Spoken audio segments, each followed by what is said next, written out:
I'm looking at this great website. Let's talk to one of the founders of the website, a guy who put it together, and he's in Blacksburg, and he is following Virginia Tech football. He is Roger Gonzalez. Roger, welcome to the show. Hey, I love the website. Thanks a lot, Mac. How's it going? Everything's going fine. How did you, I guess you guys wanted to combine and do, because the website is called hokiesandwhos.com.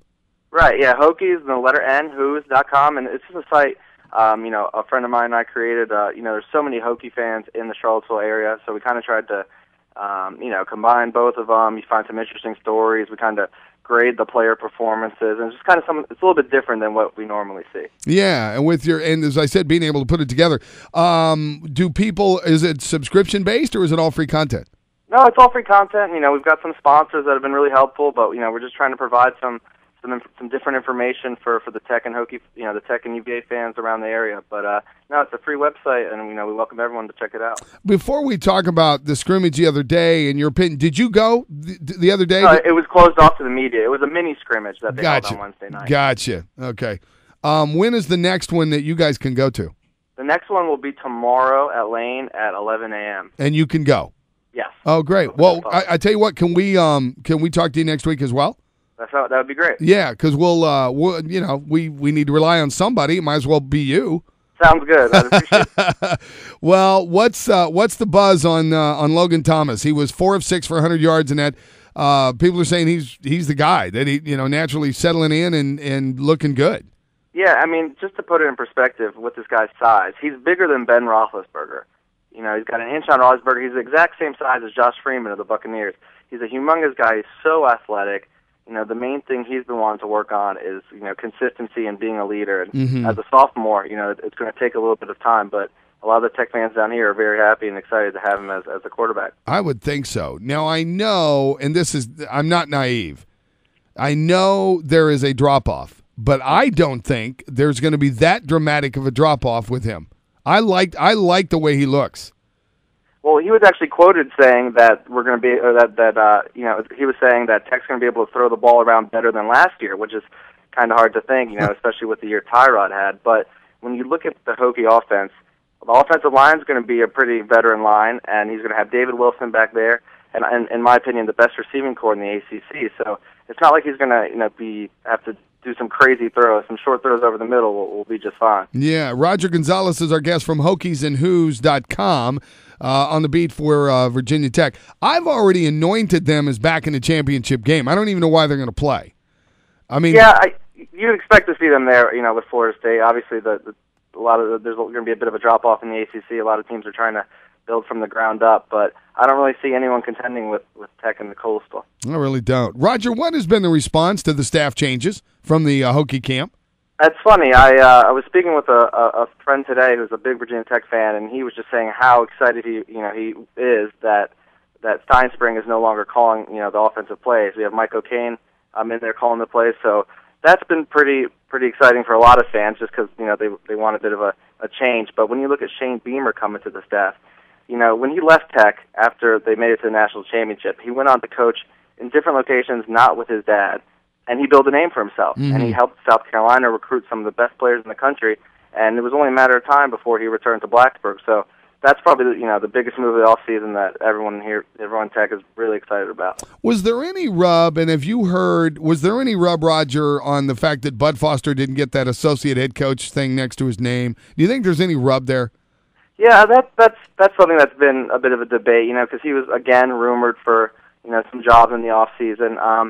I've heard a little bit. I don't think he's come out and really said too much about it, but you would imagine there'd be a little something there, but I'm not too sure about the relationship between Shane and Bud Foster and if there would be any tension there. Getting back to Roger Gonzalez, our guest on the Everyday Hotline. His website is Hokies and Whos. It's the letter N, hokiesandwhos.com. Mike O'Kane was quoted as saying, and he was trying to compare talking about Logan Thomas being compared to kind of Cam Newton. I think they were comparing him as just, how strong, how big, and there are some comparisons already, Logan Thomas and Cam Newton, right? Oh, definitely. Obviously the size and the athleticism, and, a lot of people, obviously Logan hasn't played too much on the field. Last year was his first season actually on the field. He's a guy who's always on campus playing basketball and just, he makes people look like fools on the basketball court. So people can just imagine what he's going to do on the football court if everything works out for him. Really? He can ball, huh? I've got a couple friends that are afraid to tell people that they got dunked on by Logan Thomas. They said it's been pretty embarrassing.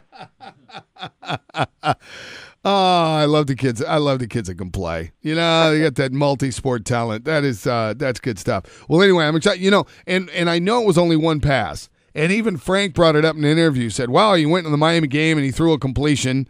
But I remember the poise in that game in a situation where Tech needed a play, and he goes in and pulls it off. Definitely. I mean, I know it was only one play and maybe 7 seconds of football before Tyrod went back in. But man, oh man, that showed me a lot at that time. Yeah, and that was one of the wins that a lot of people thought Tech wouldn't be able to get, and obviously Ja'Cory Harris was hurt that game. But coming in on third down and getting that 24-yard pass, that showed a little something.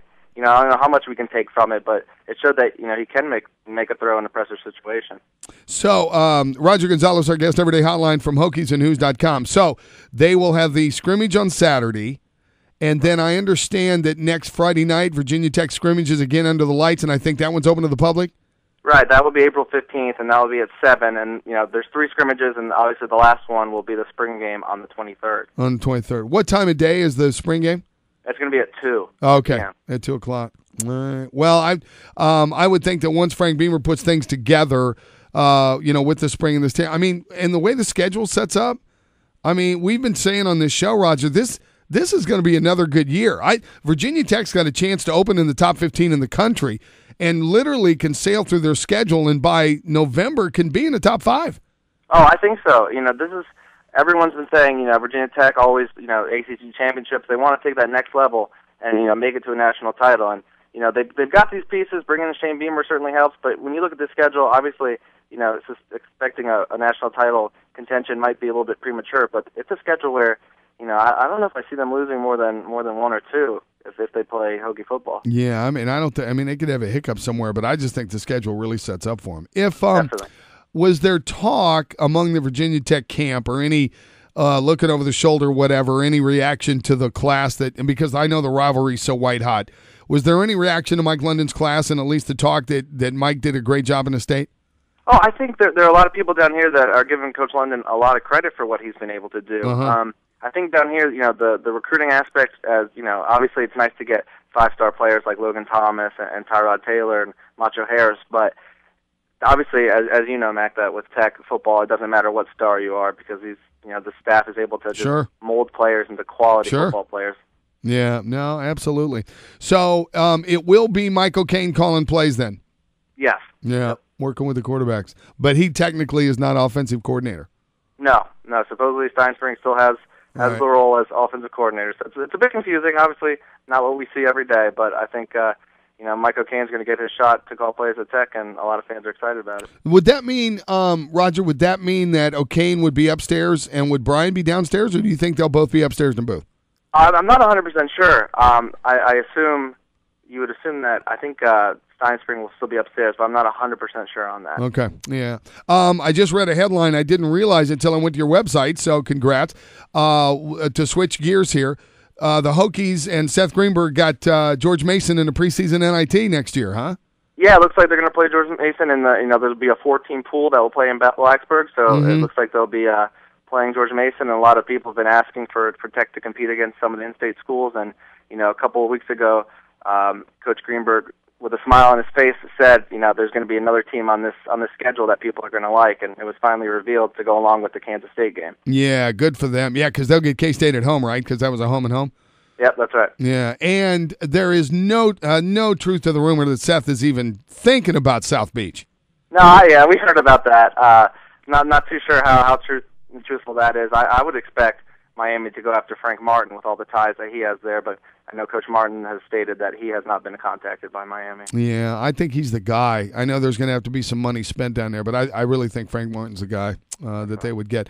Hey, Roger, congrats on the website. I tell you what, after the Saturday scrimmage, and we may check in with you on Monday and try to book your time, and you can give us an update on the scrimmage. We'd love to have you back Monday. Can you do that?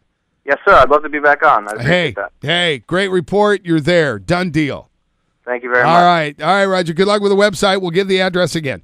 All right, thank you. Take All care. right, Roger Gonzalez, who is one of the originators of HokiesandWho's.com.